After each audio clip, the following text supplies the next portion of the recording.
नमस्कार साथियों, मैं पंकज और आपका अपना YouTube channel maths by Pankaj sir में आपका स्वागत है। एसएससी जीडी में अगले शिफ्ट में आने वाले प्रश्न, उसी के आधार पे कुछ प्रश्न को हम लिए हैं। आज टोटल 8 प्रश्न है दोस्तों, और डेली ये सवाल मतलब इसी से मिलते जुलते सवाल आ रहे हैं, तो उसी के बेस पे ये सवाल है। आइए देखते हैं प्रथम प्रश्न से क्या कह रहा है। पहले प्रश्न में लिखा हुआ है, ये कहता है कि एक ट्रेन 400 मीटर लंबे प्लेटफॉर्म को 50 सेकंड में और 600 मीटर लंबे प्लेटफॉर्म को 60 सेकंड में पार करता है। रेलगाड़ी की चाल क्या है, ये आपको बताना है। हो सकता है इसमें दूरी भी पूछ ले, ठीक है।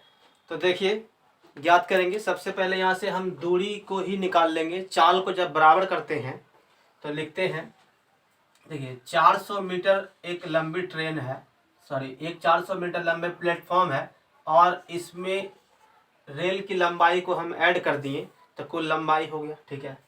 इसको पास करता है टोटल 50 सेकंड में, ठीक है दोस्तों। उसके बाद फिर एक और 600 मीटर लंबी प्लेटफॉर्म है, रेलगाड़ी तो वही है, इसको पास करता है टोटल 60 सेकंड में। हम क्या किए, कुल दूरी और उसके बाद कुल समय, ठीक है। तो दूरी बटे समय चाल बराबर होता है, ठीक है। इन दोनों का आपस में बराबर कर दिए। इसको जब इससे कटाएंगे, अब देखिए करना क्या है, इसको इससे गुना करेंगे और इसको इससे गुना करेंगे। 6 में से 5 तो घट जाएगा, ठीक है। मतलब इस तरीका से ये आपका हो जाएगा 2400 मीटर, प्लस हो गया आपका ये 6R, बराबर इधर करेंगे 6 पंचे हो गया 30, यानी कि 3000, फिर ये हो गया आपका 5R, ठीक है दोस्तों। अब देखिए, इसको इधर लेके अगर आएंगे तो यहाँ कितना बचेगा, ओनली फॉर रेल की लंबाई। फिर उसका इसको इधर भेज देंगे तो कितना ये 600 मीटर आपका रेल की लंबाई है, ठीक है दोस्तों। अब आपसे क्या पूछा है, चाल बताइए, चाल कितना है। तो क्या करना है, 600 को इस रेल की लंबाई में जोड़ देंगे। कुल मतलब कि जो रेल की लंबाई है, कुल 400 मीटर लंबे प्लेटफॉर्म को पार किया है। यदि आप इसको यहाँ भी रख के निकालेंगे तो वो भी चाल निकल जाएगा। मतलब आप, क्योंकि आपस में दोनों बराबर है, तो लिखेंगे टोटल कितना हो गया आपका 1000 बटे कितना हो गया 50, कुल दूरी बटे समय। लेकिन ये मीटर में है और ये आपका सेकंड में है। इसको गुना करेंगे 18 बटे 5 से, तो क्या बन जाएगा, ये किलोमीटर प्रति घंटा में आ जाएगा, ठीक है दोस्तों। अब देखिए, ये इससे कट गया, 25 चौके हो गया 100, 18 चौके कितना गया दोस्तों 72 किलोमीटर प्रति घंटा। यही आपका आंसर है, यानी कि option number B is the right answer, ठीक है दोस्तों। समझ गए होंगे। या इसको एक तरीके से और बना सकते हैं, डायरेक्टली चाल निकालने के लिए। वो क्या करेंगे समझिए जरा सा। मतलब ये कह रहा है कि यदि मान लीजिए कि 50 सेकंड में जो है ना, 50 सेकंड में 400 मीटर लंबा प्लेटफॉर्म को पास किया होगा, ठीक है। उसके बाद फिर बोल रहा है कि 60 सेकंड में ये 600 मीटर लंबा प्लेटफॉर्म को पास किया होगा। अब देखिए 10 सेकंड में कितना का अंतर रहा, 10 सेकंड में आपका 200 मीटर का अंतर रहा, ठीक है। तो टोटल हो गया आपका 200 मीटर लंबाई, अब बटे कितना हो गया 10, इसको कर देंगे 18 बटे 5 से, क्योंकि ये मीटर ये सेकंड है। अब देखिए ये इससे खत्म, 5 चौके 20, 18 चौके कितना के दोस्तों 72 किलोमीटर प्रति घंटा, इससे भी आ गया, ठीक है। अब देखिए सवाल नंबर 2 को कैसे बनाएंगे, ध्यान से समझिए। सवाल नंबर 2 में दोस्तों कह रहा है कि एक धनराशि है जो कि 7.5% वार्षिक साधारण ब्याज की दर पर निवेश करने पर 4 वर्षों में 819 रुपया हो जाता है।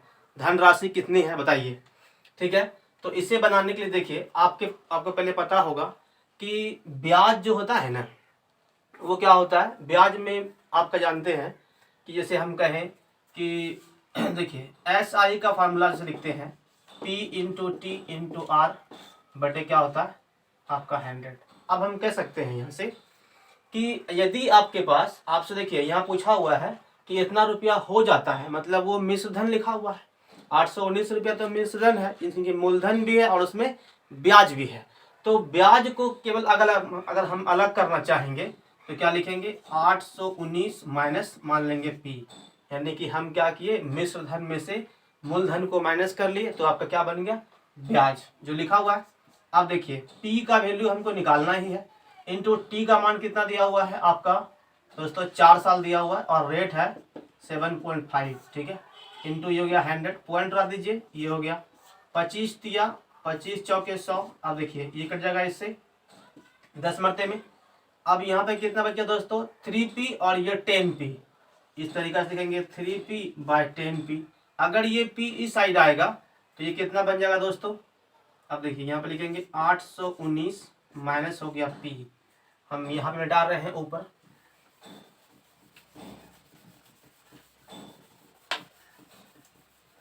देखिए दोस्तों, अब देखिए यदि p को इधर भेज देंगे, ठीक है, तो ये बन जाएगा आपका 10 3 13, यानी कि 13p बाय कितना हो गया 10 हो जाएगा दोस्तों। हम एलसीएम मतलब निकाल के इसको जोड़ दिए। अब ये कितना हो गया, बराबर आपका लिखा हुआ है 819। इसे कटाइए 13 से तो कट जाएगा ये 778, 13 तिया 39, ये कितना का दोस्तों, पी का वैल्यू 630 रुपया।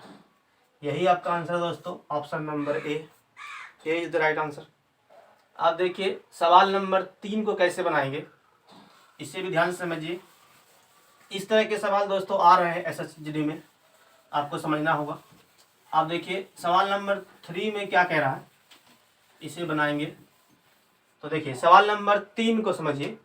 लिखा हुआ है कि 1 लाख रुपया, यानी कि एक मोटरसाइकिल है, उसका अंकित मूल्य जो है ना 1 लाख रुपया रखा है।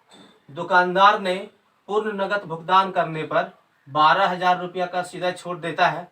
इसके अलावा 5% जो है ना अंकित मूल्य पर छूट देता है। सामान का अब मूल्य कितना रह गया, ये आपसे पूछ रहा है। मतलब कि एक मोटरसाइकिल है, मान लीजिए इसका टोटली दाम कितना दोस्तों, 1 लाख रुपया इस पे फिक्स कर दिया। दुकानदार बोला कि यदि आप हमसे मतलब कि पूरा पैसा पहले पेड करेंगे तो हम आपको कितना देंगे, 12,000 रुपया इसमें से छोड़ देंगे, ठीक है। तो 12,000 रुपया ये छूट गया, ठीक है दोस्तों। अब देखिए तो 12,000 छोड़ने के बाद फिर क्या कर रहा है कि अंकित मूल्य पर हम 5% छूट आपको और दे देंगे। इस पे जो छूट देंगे ना वो 5% आपको हम छूट दे देंगे। मतलब कि ये आपका कितना हो गया दोस्तों, 5,000 रुपया आपको और एक्स्ट्रा हम दे दिए। मतलब कि 12 और 5 कितना हो गया, ये 17,000। 17,000 रुपया यदि आपको 1 लाख रुपया में छोड़ देता है तो आपको कितना मिलता है, यानी कि 83,000 रुपया में आपको ये सामान मिल जाएगा, ठीक है दोस्तों। 1 लाख रुपया में हम 17,000 को हम माइनस कर दिए, यही इसका आंसर है, यानी कि 83,000। ठीक है दोस्तों, सवाल नंबर 3 समझ गए होंगे, आशा करते हैं। अब देखिए सवाल नंबर 4 को कैसे बनाएंगे, इसे समझिए दोस्तों। इस तरह के सवाल पूछ रहा है, मतलब कि हमेशा पूछता ही है और आगे भी हो सकता है पूछ ले, ठीक है दोस्तों। देखिए कह रहा है कि एक बिजली के हीटर का अंकित मूल्य 480 रुपया है, ठीक है। एक बिजली के हीटर का अंकित मूल्य 480 रुपया रख दिया गया है, मतलब दाम फिक्स कर दिया। यहाँ देखिए ये 480 रुपया कह रहा है, ठीक ना। अब बोल रहा है इस पे 2 क्रमागत छूट हम देते हैं। मतलब पहला मर्तबे में कितना आपको मिल रहा है, 20% और 10%। अब ये हीटर का दाम कितना रह गया, कितना में मिलेगा। तो देखिए आपसे 20% छूट दिया है तो आप डायरेक्ट लिखिए कि आपसे 80 रुपया ही लिया होगा, ठीक है दोस्तों। उसमें से 5% लिए थे, डायरेक्टली हमको सिर्फ उतना ही पैसा चाहिए था। अब देखिए ये बोल रहा है कि 20% छूट हो गया। अब इसके बाद भी क्या बोल रहा है, 10% छूट, मतलब कि आपसे 90 रुपया ही लिया होगा, ठीक है दोस्तों। अब इस सामान का दाम, हीटर का दाम जो है ना कितना रह गया ये आपको बताना है। तो कुछ ना करना है, इसको डायरेक्टली सॉल्व कर लीजिए। ये 2 जीरो से ये कट जाएगा। अब देखिए 1 जीरो से ये भी कट जाएगा। 9 गुना 8 हो गया 72, और 72 गुना करेंगे 48, तो ये हो गया 16, 8 7 ये हो गया आपका 56 और 1 57 हो जाएगा। ये हो गया आपका 8 और ये हो गया आपका 28। देखिए ये हो गया 6, ये हो गया 15 और 13 1 14 2 1 3, एक यहाँ पे जीरो है, भाग लगाएंगे इसमें, कितना हो गया 345.6, 345 रुपया 60 पैसा। ये आपका ऑप्शन नंबर सी, ठीक है दोस्तों, समझ गए होंगे। इस तरह के भी सवाल आ रहे हैं। अब देखिए सवाल नंबर 5 में क्या कह रहा है, सवाल नंबर 5 को समझते हैं। यदि वीडियो पसंद आ रहा हो दोस्तों तो कृपया लाइक कीजिए। अब देखिए सवाल नंबर 5 में कह रहा है कि एक वृत्त की परिधि, ठीक है, एक वृत्त है और उसके बाद इसकी जो है ना परिधि और फिर कह रहा है इसकी त्रिज्या, ठीक है। सवाल नंबर 5 को देखिए, त्रिज्या जो है उसका अंतर दिया हुआ है 37, तो वृत्त का क्षेत्रफल क्या है बताइए। इसे कैसे बनाएंगे, एक वृत्त की परिधि है और उसके बाद इसकी त्रिज्या, इन दोनों में जो है ना अंतर लिख दिया हुआ, कितना है 37। करना क्या है इसे बनाने के लिए, देखिए लिखेंगे वृत्त की परिधि होता है 2πr, उसके बाद त्रिज्या ओनली फॉर r ले लेंगे, ठीक है दोस्तों। अब देखिए इन दोनों में अंतर कितना का है, तो बोल रहा है 37 का अंतर है, ठीक है। इसे लिखेंगे इस तरीका से। अब देखिए तो इसमें से क्या करना है, दोनों से r कॉमन निकाल लेंगे, तो क्या बचेगा 2 गुना 22/7 माइनस हो गया 1, ये हो गया आपका 37, ठीक है। अब देखिए इसमें से इसका अगर एलसीएम निकालेंगे तो ये 7, ये 44 में से जाएगा 7, तो कितना बचेगा दोस्तों 37/7, ये हो गया आपका त्रिज्या बराबर हो गया 37, ये से कट जाएगा। आर का मान कितना गया दोस्तों 7। तो अब पूछ रहा है आपसे वृत्त का क्षेत्रफल कितना है बताइए।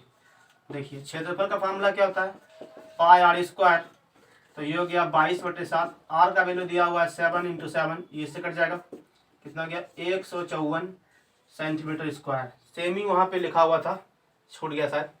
अब देखिए सवाल नंबर कह रहा है दोस्तों 6 में क्या कहना है। सवाल नंबर 6 को देखिए, लिखा हुआ है 3 लीटर जो है ना चीनी के घोल में 40% बोल रहा है चीनी है, ठीक है। 1 लीटर पानी डालने पर घोल में कितना % चीनी है, आपसे पूछ रहा है कि 3 लीटर चीनी के घोल है, ठीक है।